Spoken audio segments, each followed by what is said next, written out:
A teacher expels a black farmer's son, believing he doesn't belong in an elite school. The next day, the school is stunned when a helicopter lands, and the boy's grandfather, a wealthy agricultural innovator, steps out.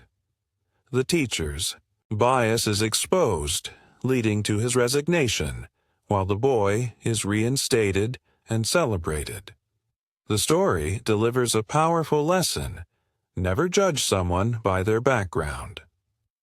A prestigious private school takes a shocking turn when a teacher humiliates and expels a black farmer's son, claiming he doesn't belong. But the next day, the entire school watches in stunned silence as a helicopter lands on campus, and the person who steps out changes everything. What seemed like a simple act of discrimination quickly turned into a moment no one would ever forget. Students and teachers, once indifferent, now stood frozen, realizing they had severely underestimated the boy they had cast aside. Would you have spoken up for him? Or would you have stayed silent like most of his classmates? Before we dive in, where are you watching from? Let us know in the comments, and don't forget to like, subscribe, and turn on notifications for more powerful, real-life inspired stories. What happened next not only exposed hidden prejudice, but also proved why you should never judge someone by their background. Stay tuned. You won't believe how this ends. Jamal walked into the school hallway with quiet confidence, his backpack slung over one shoulder, his shoes still dusted with traces of soil from the morning chores. At 15 years old, he carried himself with a sense of quiet determination, refusing to let the whispers around him shake his focus.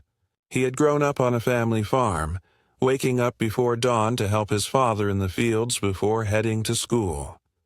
Hard work was in his blood, and despite his modest upbringing, he had big dreams fueled by science, technology, and a relentless hunger to learn. Unlike most of his classmates at Ridgewood Academy, an elite private school where students arrived in luxury cars with personal chauffeurs, Jamal was here on a scholarship. He knew the unspoken rule of this place. He was tolerated but never fully accepted. Some students were kind, but others saw him as an outsider, someone who didn't belong among the children of business tycoons and politicians. In class, Jamal's presence often drew side glances and hushed whispers. His simple clothes, worn but clean, stood out among the branded uniforms of his classmates. The faint scent of farmland sometimes clung to him, a reminder of where he came from, and a source of quiet mockery for those who believed they were above him. But Jamal didn't care. He had earned his place at this school with his intelligence and hard work. He knew he had to prove himself every single day, and no one reminded him of that more than Mr. Callahan. Mr. Callahan was a middle-aged teacher, with neatly combed hair and an ever-present scowl. Strict, sharp, and deeply prejudiced, he viewed education as a privilege meant for the elite.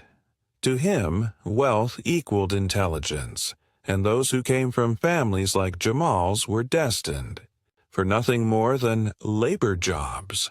He never missed an opportunity to subtly belittle Jamal, disguising his disdain under the pretense of discipline. From the moment Jamal had stepped into his classroom, Mr. Callahan had already decided his fate.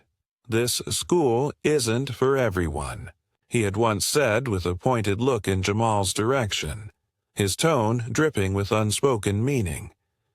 Some people are better suited to working with their hands. Today, as Jamal took his usual seat in the back row, Mr. Callahan's gaze lingered on him just a little longer than usual. Something about the way the teacher's eyes narrowed made Jamal uneasy, though he didn't let it show. Around him, a few students exchanged amused glances, whispering under their breath. "Still smells like the farm," someone muttered with a chuckle. Jamal clenched his jaw but didn't react. He had heard worse. He was used to it. The polished floors, the sleek modern architecture, and the massive glass windows of Ridgewood. Academy screamed privilege and exclusivity. It was a school designed for the wealthy, the powerful, the connected. Jamal had earned his way in through sheer merit, but some people would never see past his muddy boots. Mr. Callahan turned to the whiteboard and began writing the lesson for the day. His movements were precise, almost calculating, as if he had already decided what was about to happen next. Jamal sat up a little straighter, his instincts telling him that today would be different. Today, Mr. Callahan wouldn't just humiliate him. Today, something far worse was coming. Mr. Callahan paced at the front of the classroom, tapping a piece of chalk against the whiteboard as he spoke. The topic of the day was advanced physics, a subject Jamal had always loved. But today, the teacher's eyes held something different, a calculated malice, an opportunity. "All right, class," Mr. Callahan said, turning abruptly toward the students. His gaze landed on Jamal, and a smirk tugged at the corner of his lips. "Since we have someone here who enjoys working with his hands, let's see how well he understands theoretical physics." A few students chuckled under their breath, already sensing where this was going. Jamal, unfazed, met the teacher's gaze, but he could feel the weight of expectation pressing down on him. "Jamal," Mr. Callahan continued, his voice laced with mockery, "can you explain Schrödinger's equation and how it applies to quantum mechanics?" Silence settled over the room. It was an intentionally difficult question, one that most of the students wouldn't have been able to answer without preparation. Mr. Callahan expected Jamal to stumble, to confirm what he had believed all along, that the boy didn't belong at Ridgewood Academy. Jamal sat still for a moment, feeling dozens of eyes on him. He knew this wasn't a test of knowledge, it was a setup, a way to embarrass him. But he wasn't about to let that happen. Taking a deep breath, he sat up straighter and answered. "Schrödinger's equation describes how the quantum state of a physical system changes over time," he said, his voice steady. "It's the foundation of quantum mechanics and helps determine the probability of a particle's position and momentum." The room remained silent. Mr. Callahan's smirk faltered. Jamal continued, fully confident in his response. "It's also used to understand wave functions, which describe the probability distributions of particles. That's why it's essential in quantum computing and nanotechnology." A few students glanced at each other, impressed. Some had been ready to laugh, but now they shifted uncomfortably in their seats. Even those who rarely paid attention in class could tell that Jamal had answered perfectly. For a split second, Mr. Callahan looked furious. But then his expression changed, twisting into a mocking smile. "Well, well," he drawled, his voice dripping with condescension. "Looks like someone memorized a few lines from a textbook." The tension in the room thickened.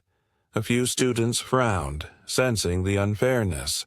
"Still," Mr. Callahan continued, turning his back to the class, "it doesn't change the fact that this subject is completely useless for someone like you."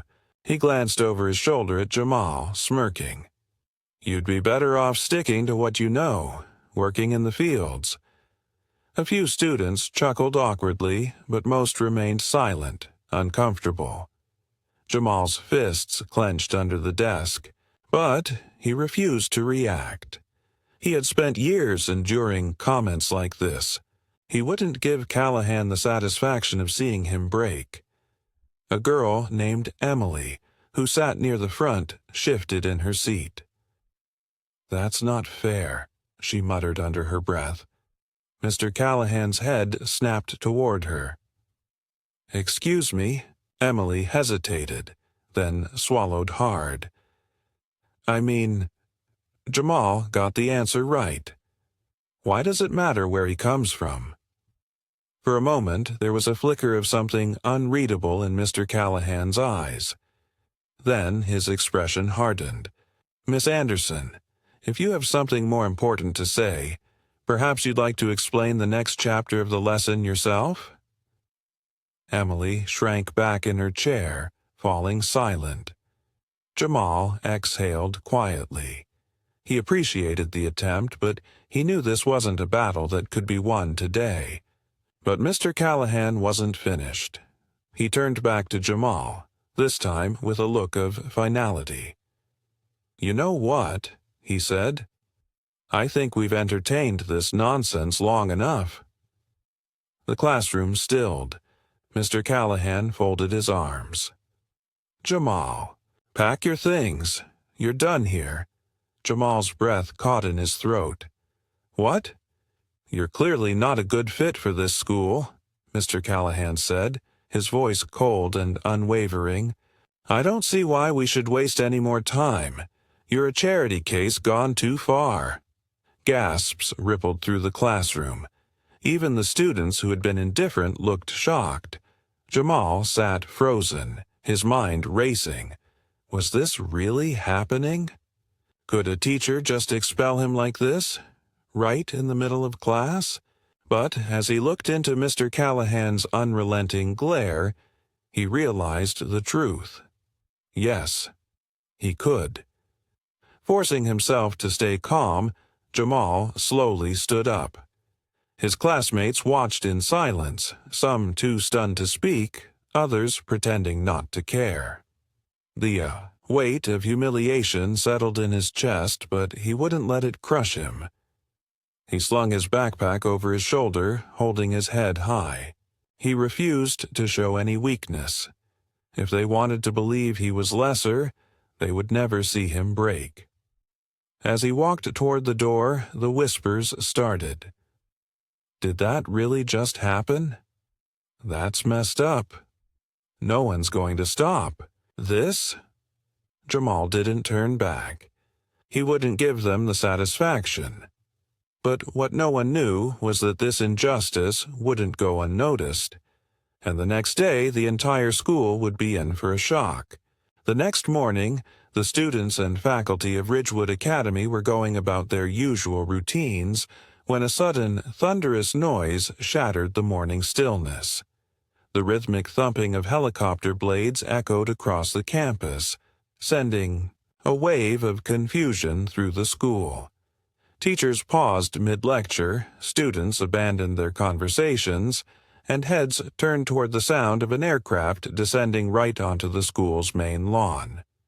Within seconds, hundreds of students and staff poured out of the school building, their eyes wide with curiosity and shock. Helicopters were not a normal sight at Ridgewood, and certainly not one landing on school grounds. At the front of the crowd, Principal Reynolds hurried toward the scene, his face a mixture of confusion and concern. Mr. Callahan trailed behind him, adjusting his tie nervously as if sensing that something wasn't quite right. The helicopter touched down gently, the wind from the rotor blades sending loose papers and dust flying across the grass. The side door slowly swung open, revealing a well-dressed elderly man stepping out with composed authority. The moment his polished shoes touched the ground, a hushed murmur rippled through the students. Harold Bennett, Jamal's grandfather. Except, he wasn't just a simple farmer. The students recognized him from news articles, business magazines, and TV interviews. Harold Bennett was a multimillionaire agricultural innovator, the owner of one of the largest farming technology companies in the country. His work had revolutionized modern agriculture, bringing sustainable farming solutions to global markets, and he was here, at their school, because of what had happened to Jamal. The energy in the air shifted. Whispers spread like wildfire. That's Jamal's grandfather? No way. I thought he was just a regular farmer. I've read about him. He's one of the biggest donors in agricultural science. Meanwhile, Mr. Callahan's face had turned ghostly pale. His fingers twitched, adjusting his sleeves as his confidence visibly crumbled. He had spent years dismissing Jamal as nothing more than a charity case. But now, standing before him was one of the most influential men in the industry. Harold took slow, measured steps forward, his sharp gaze scanning the school grounds, before settling on the principal. "Mr. Reynolds," he greeted, his voice calm but commanding. The principal cleared his throat, clearly rattled. "Mr. Bennett? What an unexpected surprise." His usual composure cracked under the weight of Harold's presence. But Harold wasn't here for small talk. His next words sliced through the tense silence like a knife. "I was informed that my grandson was humiliated and expelled from this institution." His tone remained polite, but there was no mistaking the authority in his voice. "I'm here to understand why." A suffocating silence settled over the crowd. Students and teachers alike held their breath. The principal fumbled for words, his throat bobbing. "Mr. Bennett, I assure you, there must have been some misunderstanding." Harold's expression remained unreadable as he turned his sharp gaze toward Mr. Callahan. Then perhaps Mr. Callahan would care to explain? All eyes turned to the teacher. Beads of sweat formed along his hairline, but he forced himself to maintain an air of control. Clearing his throat, he straightened his posture and spoke. "Mr. Bennett, He hesitated, glancing at the students who were watching intently. "I was simply enforcing the school's standards. Your grandson, well, he just wasn't a good fit." A few students gasped. Some teachers exchanged uneasy glances. Harold remained silent for a moment, as if letting the weight of those words sink in. Then, with deliberate patience, he asked, "And why is that?" Mr. Callahan stiffened. "This is an elite school. Students here come from certain backgrounds. We hold them to a high standard and, well, Jamal." He hesitated, searching for the right words. His strengths might be better suited elsewhere. Harold's eyes darkened, his calm exterior unshaken. "Elsewhere? And by that, you mean a farm?" Mr. Callahan flinched, his silence confirming the answer. Harold took a slow step forward. "Tell me, Mr. Callahan," he continued, his voice carrying across the crowd, "do you eat food?" A puzzled murmur rippled through the students. Mr. Callahan blinked. "What?" "It's a simple question," Harold said smoothly. "Do you eat food? Do you enjoy 3 meals a day? Perhaps a fresh salad, a well-seasoned steak, a glass of milk?" Mr. Callahan hesitated. "Of course And do you think that food appears magically?" Harold's voice sharpened. "Or do you acknowledge the hands that plant the seeds, harvest the crops, and produce the very sustenance that allows you to stand here today?" Silence. Harold turned toward the students now. "You see, farming isn't just dirty labor, as some people believe. It's the backbone of civilization. Without it, none of you would have food on your plates, no matter how wealthy your families are. My grandson is a farmer's son, yes, but he is also brilliant, hard-working, and more than capable of standing among you." Several students nodded in agreement. A few even looked guilty, reflecting on the way they had treated Jamal. Harold turned back to Mr. Callahan, his eyes piercing. And yet, instead of nurturing his potential, you chose to judge him by his boots rather than his mind. You dismissed him because of where he came from, rather than recognizing where he is going. Mr. Callahan had no response. He had been exposed in front of the entire school. A shift had begun in the air. Some students whispered in awe. Others, ashamed, lowered their heads. A few stepped forward, muttering quiet apologies to Jamal. Even Principal Reynolds, realizing the severity of the situation, cleared his throat. "Mr. Bennett, He swallowed hard. "I believe we owe Jamal an apology." Harold studied him for a moment before turning to Jamal. "Well, grandson," he said, his voice carrying warmth now, "do you think an apology is enough?" Jamal, who had watched the entire scene unfold in quiet strength, lifted his chin. He wasn't the same boy who had walked out of that classroom in humiliation. He had stood tall, and now he had proof that he had never been the one who didn't belong. With every eye on him, he had a choice to make. But what no one knew was that Harold Bennett wasn't finished just yet. A heavy silence settled over the school grounds. The air was thick with tension as Harold Bennett's piercing gaze remained fixed on the principal. Mr. Callahan stood rigid, his face pale and drawn, realizing that his authority had crumbled right in front of the entire school. But Harold wasn't finished.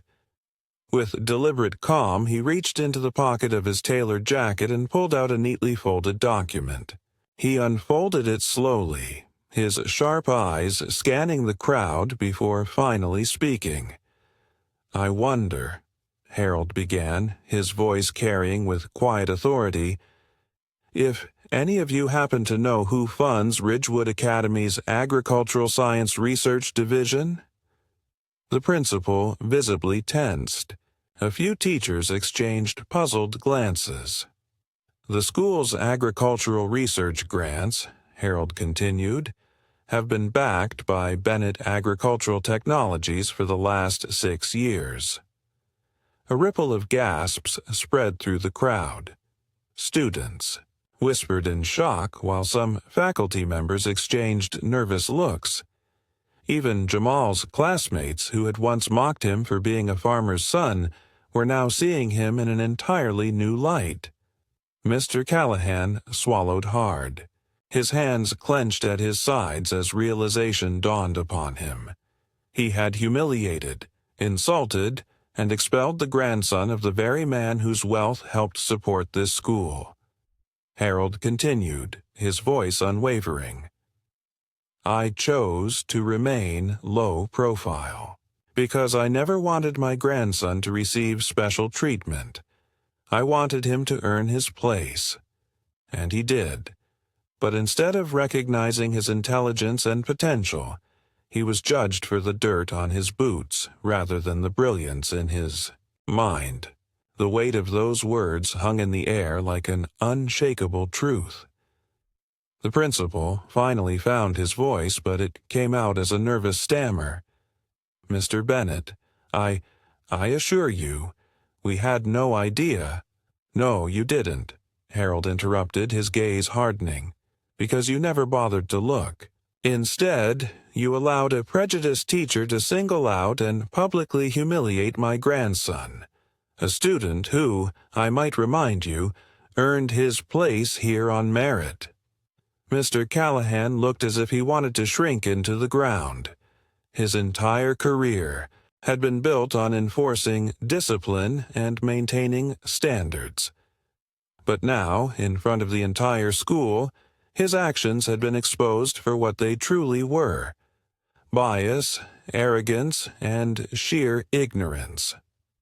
Harold turned his gaze toward him.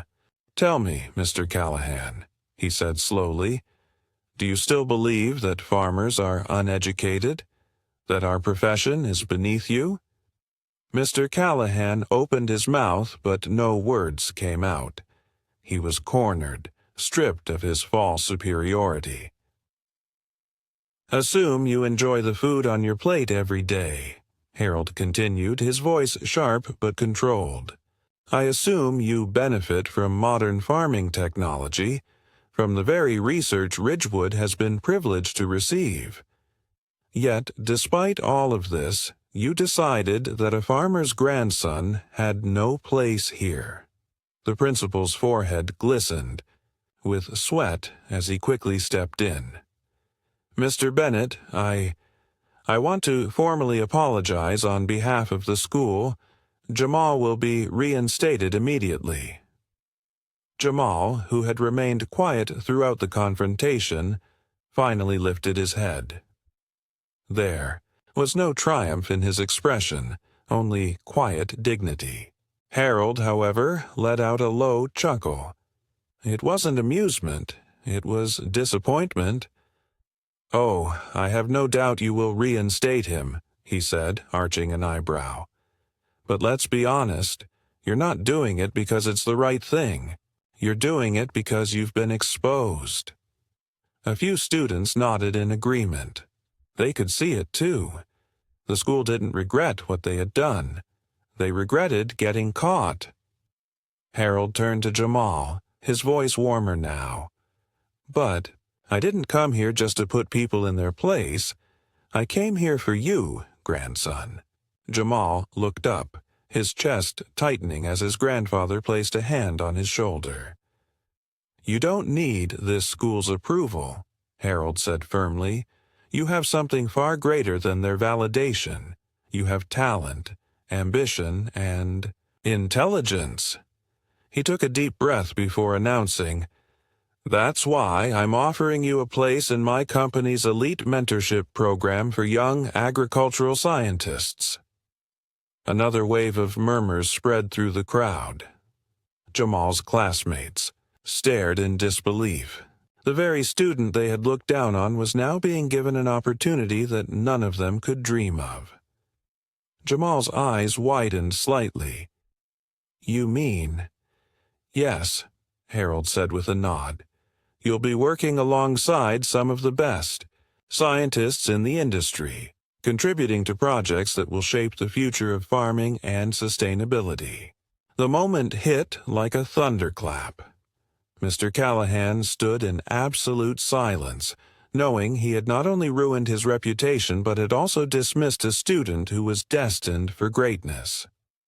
The principal nodded quickly, eager to salvage what was left of the school's reputation. "Jamal, we would love to have you back." But for the first time, Jamal realized something important. He didn't need their approval. He had already won. The aftermath of the confrontation left a deep and undeniable impact on Ridgewood Academy. The truth had been laid bare for everyone to see, and there was no going back. The very next day, Mr. Callahan was gone. The official statement from the school framed it as a voluntary resignation, but everyone knew the truth. He had been forced out, not just because of his actions against Jamal, but because his prejudices had been exposed in front of the entire school community. His authority had crumbled, and his reputation, once built on enforcing strict academic standards, was now in ruins. Some teachers whispered about how he had packed up his belongings in silence, his head lowered, avoiding the stares of the staff and students alike. He had spent years looking down on others, but now he was the one walking away in shame. He had learned a harsh and irreversible lesson, one that cost him his career. But for Jamal, everything had changed. He didn't just return to school. He returned as someone new. The students who once mocked him for his background now saw him in a different light. Whispers of ridicule had been replaced with nods of respect. Those who had once ignored him now acknowledged him as an equal. Some even apologized, realizing too late that they had been complicit in the silent prejudice that had followed him through the halls of Ridgewood. Jamal, however, held no grudges. He understood something now. It wasn't about proving his worth to them anymore. He had already done that simply by being himself. As the final bell rang for the day, Jamal stepped out onto the front steps of the school, where his grandfather stood waiting for him. The same helicopter that had shaken the school the day before was now parked nearby, ready to take off. Harold watched as Jamal approached, a proud smile tugging at the corners of his lips. "Well," he said, his voice filled with warmth, "how does it feel?" Jamal exhaled, taking in the moment. "Different," he admitted, "like everything shifted overnight." Harold nodded knowingly. "That's what happens when the truth comes to light." They stood in silence for a moment, watching the students file out of the building, the weight of the past 2 days still settling in. Then Harold placed a firm hand on his grandson's shoulder. "I want you to remember something, Jamal," he said. "Never look down on the hands that feed you." Jamal met his grandfather's gaze, the words sinking deep into his heart. He had spent so much time feeling out of place like an outsider, like someone who had to prove himself over and over again. But now, he saw things differently. His grandfather wasn't just a farmer. He was a visionary, a leader, a man who had built something greater than himself. And Jamal, he was that legacy. Success wasn't about where you came from, it was about what you built. As the helicopter's engines roared to life, Harold smiled. "You ready to change the world, grandson?" Jamal took one last look at Ridgewood Academy, the place that had tried to break him, but instead had made him stronger. Then he turned to his grandfather and smiled. "Yeah, I'm ready." And with that, they stepped into the helicopter, leaving behind not just a school, but a lesson that Ridgewood Academy would never forget. This story reminds us that success isn't about where you come from, but what you make of it. Jamal was judged for his background, underestimated because of his roots, but in the end, he proved that true worth isn't defined by wealth or privilege. It's defined by resilience and ambition. Would you have stood up for Jamal? Or would you have stayed silent like so many of his classmates? Have you ever been judged unfairly? How did you handle it? Share your experiences in the comments. We'd love to hear your thoughts. If this story inspired you, don't forget to like, subscribe, and turn on notifications for more powerful real-life stories that challenge perspectives and reveal the truth about human nature. Stay tuned for another unbelievable story next time. You won't want to miss it.